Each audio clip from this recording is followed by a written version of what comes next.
Estamos en Infobae TV, estamos con la visita de alguien con quien ya habíamos tomado contacto, un argentino que es docente, profesor en la New School en la ciudad de Nueva York. En ese momento habíamos hablado con Federico Filkenstein a raíz de un artículo muy interesante que había publicado en el diario La Nación sobre populismo y por qué costaba tanto decirle populismo a algunos gobiernos, como por ejemplo al gobierno de Cristina Fernández de Kirchner. Le habíamos pedido en ese momento que cuando estuviera por Argentina viniera aquí al piso de Infobae TV y aquí lo tenemos. ¿Qué tal, Federico Filkenstein? Un gusto tenerte aquí en Buenos Aires, en Argentina. ¿Estás haciendo alguna investigación particular? Sé que estás yendo a la Biblioteca Nacional estos días. Sí, estoy, acabo de publicar con la Universidad de Oxford un libro sobre los orígenes de la guerra sucia en Argentina, que va desde los fascistas en Argentina, pasando por el peronismo y llegando a la última dictadura y terminando con el populismo justamente en el epílogo. Bueno, el siglo XX argentino, digamos. Bueno, muy bien, muy bien. Vamos a arrancar con un artículo que he leído tuyo, que has publicado junto en Open Democracy, en la página de la Open Democracy, junto con un periodista, colega y también historiador, Fabián Bosoer, sobre Argentina. Además lo publicaste en junio, es decir, hace como más o menos un mes.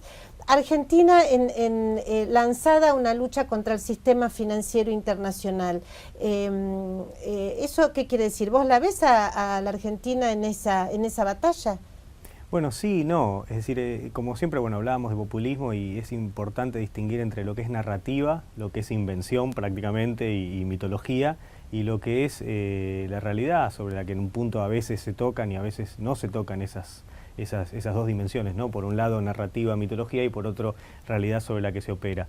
Es decir, en términos de, podemos hablar de las dos cosas, en términos de la narrativa populista parecería que sí, que Argentina está enfrentada a todos, al sistema financiero internacional, a Estados Unidos, al FMI y a los bancos, entre otros tantos actores y enemigos que se van construyendo.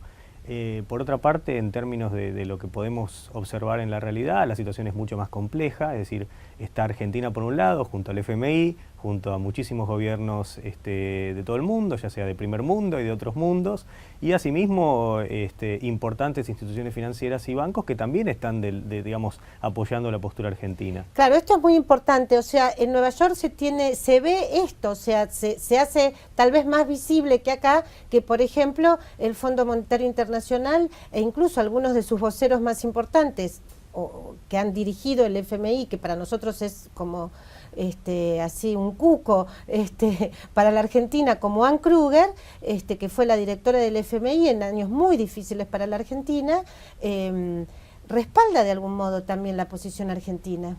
Sí, entonces, ¿y eso por qué es, Federico? Bueno, es que si se deja de operar desde el mito y desde la construcción local de lo que debería ser la realidad y se pasa a la realidad misma, vemos que, mucha complejidad. Es decir, vemos preocupación por parte de distintos sectores por lo que es el tema de la reestructuración de la deuda. Es decir, esto va más allá de Argentina.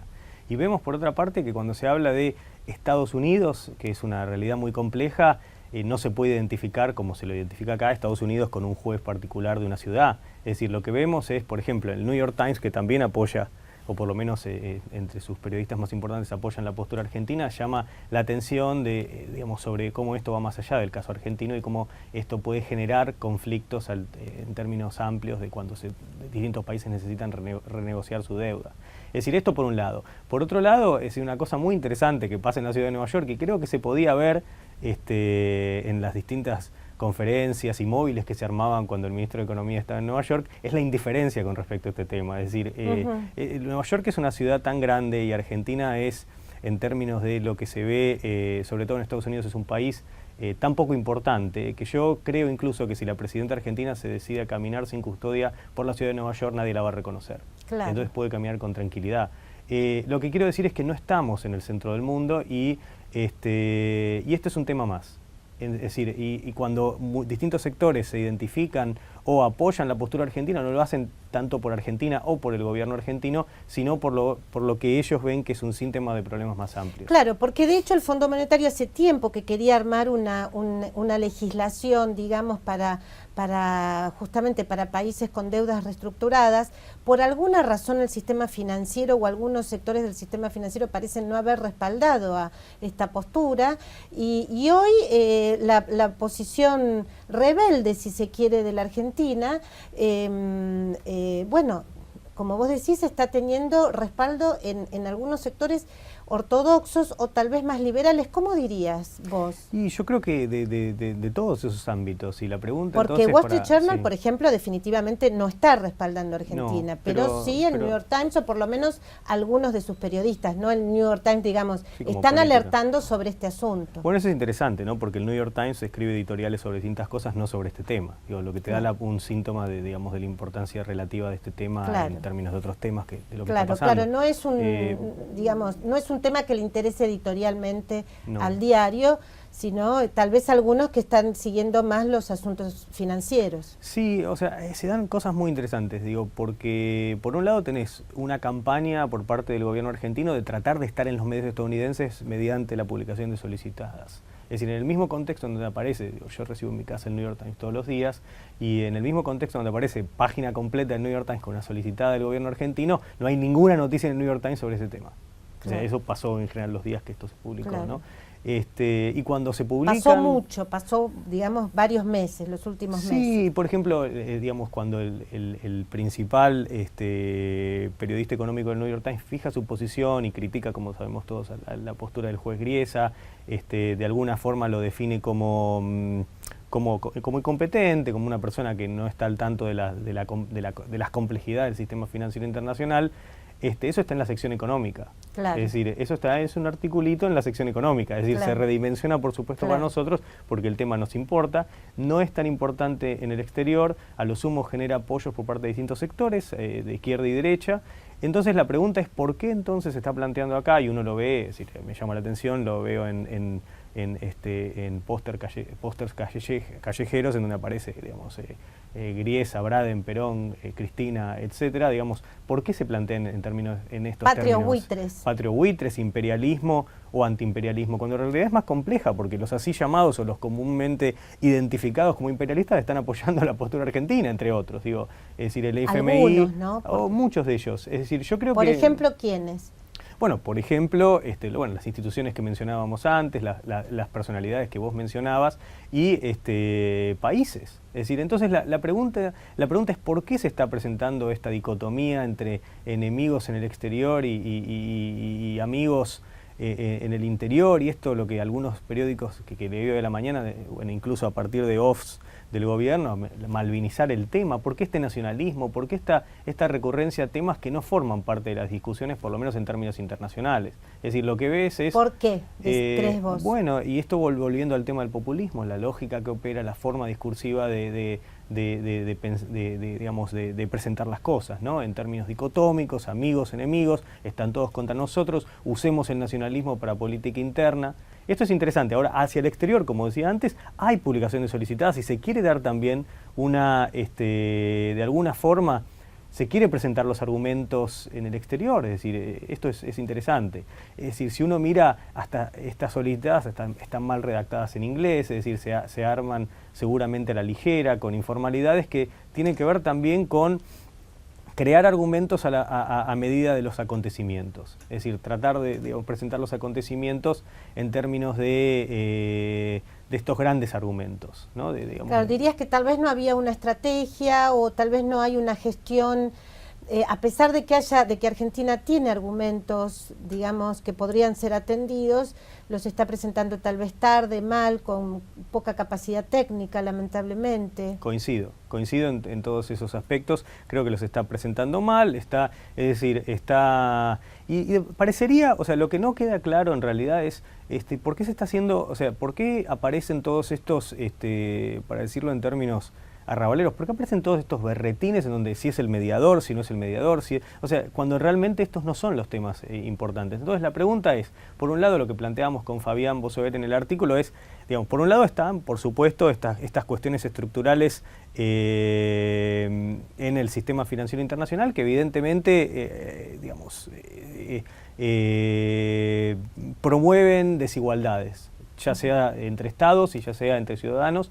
Por un lado está eso, y la otra pregunta es por qué Argentina tiene que ser el Don Quijote de esta cuestión y dar una batalla sola, cuando en realidad hay muchísimos sectores a izquierda y derecha que apoyan esta postura. Entonces, ¿por qué cortarse? ¿Por qué presentar esto como nosotros contra el mundo? Es decir, esto no es lo que está pasando. No es, entonces, la pregunta es, ¿por qué eso? Y la respuesta yo creo que tiene que ver con esta forma de pensar la política. Y está enraizada evidentemente en nuestra historia, ¿o no, Federico? Sí, pero parecería que se hace uso de la historia para pintar el presente con temas que no son exactamente los mismos. No estamos hablando de Braden o Perón.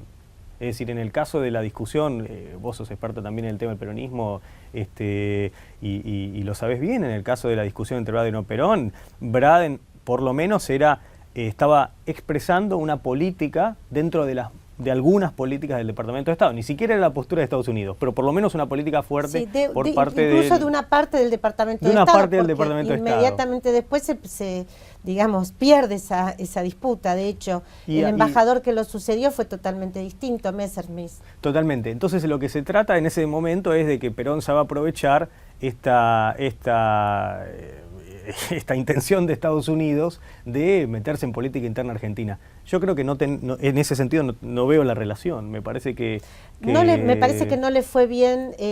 Supongamos que si no tiene relación es más absurdo, pero aún si tuviera relación, Argentina no le fue bien en ese momento, en ese sentido. Realmente se aisló, digamos, lo que eran buenas políticas al comienzo, derivaron en escasez de alimentos, en inflación, en escasez de crédito, escasez de dólares. Digamos, la década peronista no ha sido buena en términos económicos, sí ha sido buena en términos de relato. Pero bueno, tal vez no puede ser que Cristina esté repitiendo de algún modo ese modelo. Yo creo que intenta apropiarse de algunos emblemas y mitologías de ese pasado, más que realidades, para pensar el presente, lo cual es complicado, es decir, pensar el presente a través del mito, ¿no? De los mitos históricos sobre lo que fueron distintos personajes. A mí me parece que eso no lleva a lecturas como más cercanas a la realidad. Entonces la pregunta es si se está leyendo de esa forma la realidad o que quizás se la está pintando de esa forma por motivos políticos. Y la respuesta es abierta, y yo creo que yo creo que es un poco de las dos cosas, ¿no? De que esta es la forma de pensar la historia, de pensar la realidad a partir del mito, y por otra parte usar esos mitos de forma conducente para hacer política. Yo creo que están las dos cosas, es decir, ¿creen en esto? Probablemente en parte. Lo utilizan, por supuesto, utilizan estas creencias, por supuesto. Entonces eso me parece que hace todo más complejo, hace más difícil llegar a buen puerto. Es decir, el contexto es distinto en el sentido de que Estados Unidos, para mal o para bien, y muy problemático para Argentina en muchos sentidos, en el momento de Braden o Perón estaba mucho más interesado en Argentina que ahora. Yo creo que Estados Unidos tiene una política de desidia con respecto a Latinoamérica, no está interesado como en Latinoamérica. Para Estados Unidos hay otros problemas, lo cual puede ser bueno o malo para Latinoamérica. Es decir, no necesariamente que Estados Unidos esté desinteresado es algo malo. Es algo malo. Pero evidentemente le da, me parece, a este tipo de argumentos muchísimo espacio para ser planteados, porque Estados Unidos no va a salir a contestar este tipo de argumentos. Sí, porque está totalmente desde Nueva York, que es donde vos vivís, sí, donde enseñás, ¿dirías, Federico, que Argentina tendría chances si se moviera fuera de este argumento dicotómico para conseguir aliados y digamos, y tal vez salir de este embrollo jurídico en el que estamos en estos momentos? Yo creo que sí, que si uno se aleja de estos tipos de premisas de política interna y de fines inmediatos, otro tipo de argumentos podrían sostener mejor la postura argentina y en último término perjudicar menos a nuestros ciudadanos, ¿no? A nosotros, todos los ciudadanos argentinos. A los que vivimos aquí y a los que padecemos también seguramente las consecuencias de estas actitudes que está tomando el gobierno, que son además tal vez difíciles de comprender, tal vez porque bueno, uno no ingresa en esa visión dicotómica. Te digo un ejemplo, sí. digamos, estamos hablando de populismo. ¿Por qué no se puede, para decisiones tan importantes como son estas, para mal o para bien, por qué no se puede hacer un llamado a distintos sectores políticos para pensar juntos estas cuestiones? ¿Por qué aparentemente, si uno lee los diarios, parecería que estas decisiones se toman entre la presidenta y la última persona que habla con ella? Es decir, ¿por qué esta falta de estrategia y esta falta de institucionalidad? Es decir, y eso es típico, ¿no? Digo, ese verticalismo donde hay una persona que sabe y el resto escucha, asiente, o no tiene forma de alguna forma, no tiene forma de participar como ciudadano en las decisiones tan importantes que se están tomando. Es decir, si Argentina negocia o no negocia, no hay una forma en donde la ciudadanía participe de este tipo de decisiones que son tan importantes para todos. Y bueno, vos que sos experto en populismo, nos podrás decir, ¿hay posibilidad en gobiernos de corte populista que ingrese la institucionalidad?